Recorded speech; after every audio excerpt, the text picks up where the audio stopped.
ఇక వనపర్తి జిల్లాలో ఎక్కడ తిరిగినా నిన్నటి నుంచి తెలంగాణ వాదులు, ఉద్యమకారులు, బీఆర్ఎస్ పాత నాయకులు, కొత్త నాయకులు అందరూ కూడా బాధపడుకుంటూ ఫోన్ చేస్తున్నారు. నిరంజన్ రెడ్డి గారి వల్ల వనపర్తి జిల్లాలో మళ్ళా బీఆర్ఎస్ పార్టీ జన్మలో కోలుకోలేని దెబ్బ పడ్డది. ఆయన చేసిన అవినీతి, ఆయన చేసినటువంటి అన్యాయం, ఆయన బీసీల మీద పెట్టినన్ని కేసులు, ఆయన ఉద్యమకారుల మీద పెట్టినన్ని కేసులు, ఇవన్నీ ఒక్కొక్కరు చెప్పుకొని కళ్ళలో రక్తం వచ్చేటట్టు ఏడుస్తున్నారు. మరి అన్నిటికన్నా ఎక్కువ ఆయన ఒక్కటి కాదు 3 ఫామ్ హౌస్లు కట్టుకున్నారు. ఆయన ఒక్కసారి ఎమ్మెల్యే అయితే, ఒకసారి మంత్రి అయితే 3 ఫామ్ హౌస్లు కట్టుకున్నారు. కట్టుకుంటే సరే కష్టార్జితం మీద కట్టుకున్నాడో, తన పిల్లలు పంపిస్తే కట్టుకున్నా అని ఆయన చెప్తున్నాడు. ఇబ్బంది లేదు, కానీ అందులో అసైన్ భూములు ఉన్నాయని చెప్తున్నారు. అందులో ఆర్డీఎస్ కోసం సేకరించినటువంటి భూములు ఉన్నాయని చెప్తున్నారు. మొత్తం కృష్ణా నది కంప్లీట్ గా ఒక కాలువ అంతా మీ ఫామ్ హౌస్ లకి వెళ్ళిపోతుందని చెప్తున్నారు.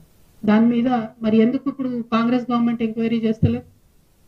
ఏం అండర్స్టాండింగ్ ఉన్నది? 101%. మరి నిరంజన్ రెడ్డి గారు చేసినటువంటి అవినీతి కేసీఆర్ గారికి తెలియదా? లేకపోతే ఈ అవినీతి పైదాకా పోకుండా హరీష్ రావు గారు కాపాడినరా? ఈ అవినీతి పైన తెలిస్తే కేసీఆర్ గారు నిరంజన్ రెడ్డికి టికెట్ ఇవ్వరని చెప్పి కాపాడినరా?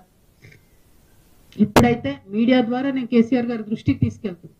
ఇక్కడ ఏ ఒక్క చిన్న పిల్లగాని కదిలిచ్చినా కూడా గొల్లు అని చెప్పి ఆయన అవినీతి గురించి చెప్తా ఉన్నారు. ఘోరాతి ఘోరమైన అరాచకాలు జరిగినాయి ఇక్కడ. ఇట్లాంటి నాయకుల్ని ప్రజల మీద రుద్దడం ఎందుకు?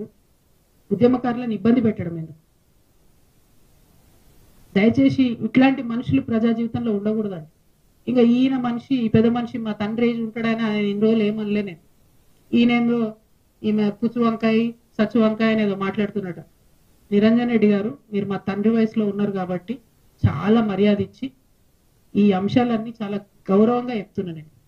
మీరు అక్కడ లోకల్ ఎంఆర్ఓ ఆఫీస్ కాలబెడితే కూడా చూసుకుంటూ ఉండిపోయారట. మరి అది ఒకవేళ నిజంగా కేసీఆర్ గారికి తెలిసి ఊరుకుంటే మాత్రం 100% అది తప్పు అవుతుంది, అది కరెక్ట్ కాదు. ప్రజలు మంచి తీర్పు ఇచ్చారు. ఇంకా బీభత్సమైన మెజార్టీతో కొట్టేది ఉండే మిమ్మల్ని. ఇంకొకసారి నా మీద ఎటువంటి మాట్లాడితే తండ్రి వయసు అని కూడా చూడము, పిచ్చిగా మాట్లాడితే పుచ్చలేసిపోతా చెప్తున్నాను. సిన్సియర్ గా, సీరియస్ గా ప్రజల సమస్యల మీద మాట్లాడుకుంటూ తిరుగుతుంటే ఎందుకంత భయం అవుతుంది మీకు?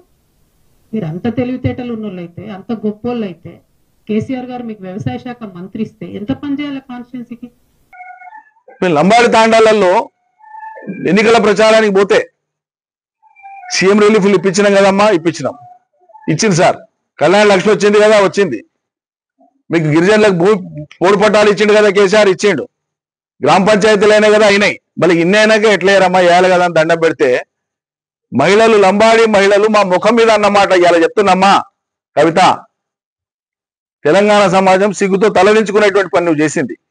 లంబాడ మహిళలు అన్నారు మా మొహం పట్టుకొని.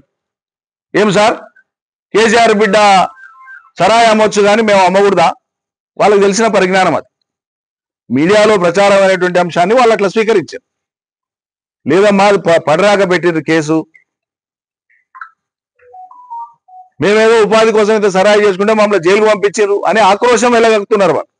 వెలగక్కి మళ్ళీ ఈ సరాయి వ్యాపారం మీ కేసీఆర్ బిడ్డ చేయొచ్చు అని అడిగారు. నన్ను అడిగాను, మా నాయకులందరూ ఉన్నారు ఎప్పటి తాండాల. నీ చర్యల మూలంగా పార్టీ మొత్తం నష్టపోతే 1.8తో మాత్రమే రాష్ట్రం మొత్తంలో ఓడిపోతే మా తల్లి తమరి పుణ్యాన 3-4% ఓట్లన్నా పోయినాయి. ఇప్పటికైనా నిజాయితీగా నువ్వు బయటికి చెప్పకపోయినా నీ అంతరాత్మ కన్నా తెలిసి ఉండాలి ఈ విషయం. ఈయన 1 ఎకరాకు నీళ్ళు లేకుండానే నీళ్ళ నిరంజన్ రెడ్డి అని పిలిపించుకోండి. ఏం పిలిపించుకోలేదమ్మా. నీకు కావాలంటే ఆ టైటిల్ వాపసు కవర్లో పెట్టి రాసి పంపిస్తా. నీ టైటిల్తో నువ్వు సంతోషంగా ఉండు జీవితకాలం, లిక్కర్ రాని అని. నాకేం అభ్యంతరం లేదు. నాకు ప్రజలు పెట్టిన నీళ్ళ నిరంజన్ రెడ్డి వద్దంటే విడ్రా చేసుకుంటా. నేను అడగలే, ప్రజలు నాకు ఇయ్యలే. వాళ్ళు పిలుచుకుంటారు ప్రేమగా.